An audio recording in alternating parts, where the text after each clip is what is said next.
finales del siglo XVIII se pensaba que la luz estaba compuesta por diminutas partículas, bolitas microscópicas viajando a gran velocidad y distintas para cada color. Fue durante el siglo XIX cuando se confirmó que la luz también se comportaba como una onda. El experimento de Young, que os vamos a mostrar en este vídeo, fue uno de los que motivó esta importantísima revolución en el concepto de la naturaleza de la luz. ¿En qué consiste? Vamos al laboratorio a realizar este experimento. Necesitamos 2 fuentes de luz, pero no nos valen 2 fuentes cualquiera. Deben ser puntuales, es decir, muy pequeñas y que emitan luz en todas las direcciones. Usaremos una lámpara de sodio, una luz muy monocromática, de un solo color. Para fabricar nuestra fuente puntual, colocaremos una rendija diminuta delante. Las 2 fuentes deben ser iguales y estar separadas una distancia muy pequeña. Aquí vamos a jugar un poco con la óptica.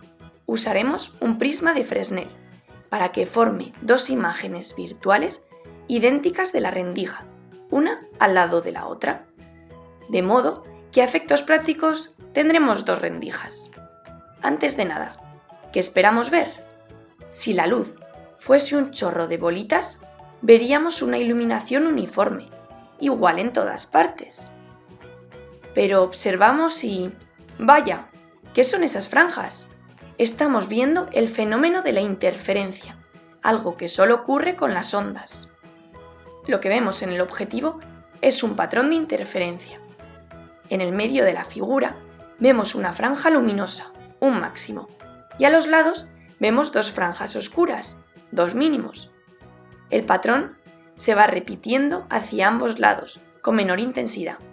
Si hacemos un esquema con ondas en lugar de partículas, vemos lo siguiente. En cada lugar de la pantalla, las ondas llegan en un tiempo diferente.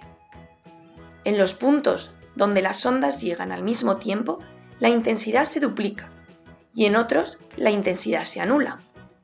Esto es porque al producirse interferencia, 2 ondas iguales se suman, tal y como vemos aquí, multiplicándose por 2, y si son contrarias, se eliminan. Esto explica que se vean las franjas en la pantalla. Pero, ¿qué ocurre si, en vez de una luz monocromática, tenemos una con muchos colores? Cada color crea su propio patrón de interferencia, y en el centro se aprecia una línea central blanca, combinación de todos ellos. Ahora quitamos la lámpara y la rendija, y colocamos un láser focalizado en un punto. Como la luz del láser es mucho más intensa, podremos ver el resultado proyectado en la pared. De nuevo, vemos el patrón de interferencia, franjas verticales con máximos y mínimos.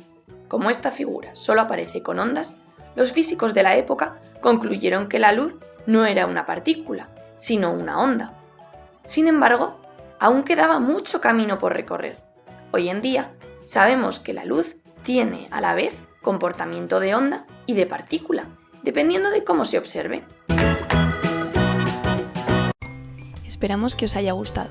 No dudéis en comentar, darle a los pulgares hacia arriba y suscribiros para poder ver más vídeos sobre este.